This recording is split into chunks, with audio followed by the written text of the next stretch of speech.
ফের একবার ভারতীয় সিনেমার সর্বোচ্চ সম্মানে ভূষিত হচ্ছেন এক বঙ্গ সন্তান। দাদা সাহেব ফালকে পাচ্ছেন মিঠুন চক্রবর্তী। 8ই অক্টোবর 70তম জাতীয় চলচ্চিত্র পুরস্কার প্রদান অনুষ্ঠান। ওই দিন মিঠুন চক্রবর্তীর হাতে দাদা সাহেব ফালকে পুরস্কার তুলে দেওয়া হবে।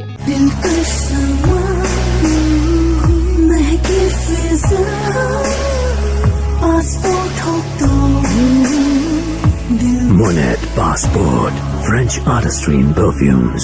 Never let go. X handle পোস্টে ঘোষণা করেছেন কেন্দ্রীয় তথ্য ও সম্প্রচার মন্ত্রী অশ্বিনী বৈষ্ণব। এই খবরে অভিভূত 74 বছর বয়সী অভিনেতা। আমার কাছে না শব্দ আছে, না আমি হাসতে পারছি, না খুশিতে কাঁদতে পারছি।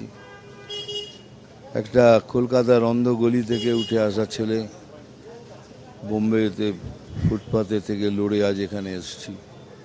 তাকে এত বড় সম্মান দিলে সে কি বলবে, কিছুই বলতে পারে না। আমি বাকরুদ্ধ হয়ে গেছি। এটুকুই বলছি, এটা আমি ডেডিকেট করলাম আমার ফ্যামিলিকে আর পুরো পৃথিবীতে আমার যত ফ্যান আছে তাদের। 1976 সালে মৃণাল সেনের মৃগয়া দিয়ে চলচ্চিত্র জগতে আত্মপ্রকাশ মিঠুন চক্রবর্তীর। প্রথম ছবিতেই অনবদ্য অভিনয়ের জন্য জাতীয় পুরস্কার জিতেছিলেন বাংলার ছেলে মিঠুন। সেই সঙ্গে নজর কেড়েছিলেন তামাম দুনিয়ার চলচ্চিত্র প্রেমীদের। সেই ছবিতে মিঠুনের সঙ্গে অভিনয় করেছিলেন মমতা শঙ্কর। 48 বছর পর সহ অভিনেতার দাদা সাহেব ফালকে সম্মান প্রাপ্তির খবরে উচ্ছ্বসিত তিনি।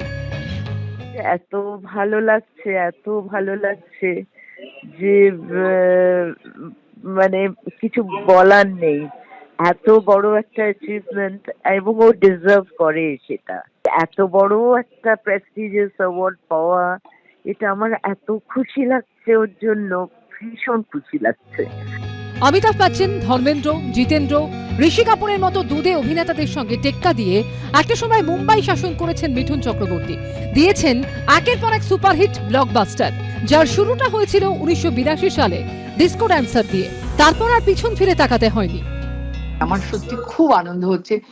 মিঠুন অনেক কম বয়সে পেল, আর সেটাও খুব আনন্দের যে ওর এটা রেকগনাইজড হলো, ওর ক্ষমতাটা, অভিনেতা হিসেবে ক্ষমতাটা যে রেকগনাইজড হয়েছে এবং এত তাড়াতাড়ি হয়েছে, সেটা খুব আনন্দের কথা। আমার খুব ভালো লাগছে শুনে। মিঠুনকে অজস্র অজস্র অভিনন্দন, ভালোবাসা, শুভেচ্ছা। ক্যারিয়ারের সেকেন্ড ইনিংসে নিজেকে কার্যত নতুন ভাবে আবিষ্কার করেছেন মিঠুন। প্রজাপতির মতো ছবিতে আলাদাভাবে নজর কেড়েছে তার অভিনয়। এক্স হ্যান্ডেলে এই ছবি পোস্ট করে প্রবীণ অভিনেতাকে অভিনন্দন জানিয়েছেন প্রজাপতি ছবিতে মিঠুনের সহ অভিনেতা দেব। মিঠুনকে অভিনন্দন জানিয়েছেন প্রধানমন্ত্রী নরেন্দ্র মোদী। তিনি লিখেছেন, অভিনেতা মিঠুন চক্রবর্তী দাদা সাহেব ফালকে পুরস্কার পাওয়ায় আনন্দিত। ভারতীয় সিনেমায় অতুলনীয় অবদান মিঠুন চক্রবর্তীর। তার বহুমুখী প্রতিভার জন্য বিভিন্ন প্রজন্মের কাছে তিনি ভারতীয় সংস্কৃতির আইকন। 1969 সালে ছিল ভারতীয় চলচ্চিত্রের জনক ঢুন্ডিরাজ গোবিন্দ ফালকের জন্ম শতবর্ষ। তাকে সম্মান জানাতে ওই বছর থেকেই দাদা সাহেব ফালকে পুরস্কার দিতে শুরু করে ভারত সরকার। 1969-এ প্রথমবারই সম্মানিত হন এক বাঙালি, দেবিকা রানী চৌধুরী। 1975 সালে অভিনেতা এবং পরিচালক ধীরেন্দ্রনাথ গঙ্গোপাধ্যায়। 1976-এ অভিনেত্রী কানন দেবী। 77-এ পরিচালক, চিত্রনাট্য লেখক এবং ক্যামেরাম্যান নিতিন বসু। 1978-এ সঙ্গীত পরিচালক এবং চলচ্চিত্র পরিচালক রায়চাঁদ বড়াল দাদা সাহেব ফালকে সম্মান পান। 1984-তে দাদা সাহেব ফালকে সম্মানে ভূষিত করা হয় সত্যজিৎ রায়কে। 4 বছর পর 1988-তে অশোক কুমারকে দেওয়া হয় এই সম্মান। 1999-তে দাদা সাহেব ফালকে সম্মানে ভূষিত হন পরিচালক ঋষিকেশ মুখোপাধ্যায়। 2003-এ দাদা সাহেব ফালকে সম্মান পান মৃণাল সেন। 2006-এ তপন সিংহ এবং 2007-এ চলচ্চিত্রের আবহ সঙ্গীত শিল্পী হিসেবে দাদা সাহেব ফালকে সম্মানে ভূষিত হন মান্না দে। 2011-য় কুর্নিশ জানানো হয় সৌমিত্র চট্টোপাধ্যায়ের অভিনয় প্রতিভাকে। এবার এই সম্মান পাচ্ছেন মিঠুন চক্রবর্তী। এবিপি আনন্দ।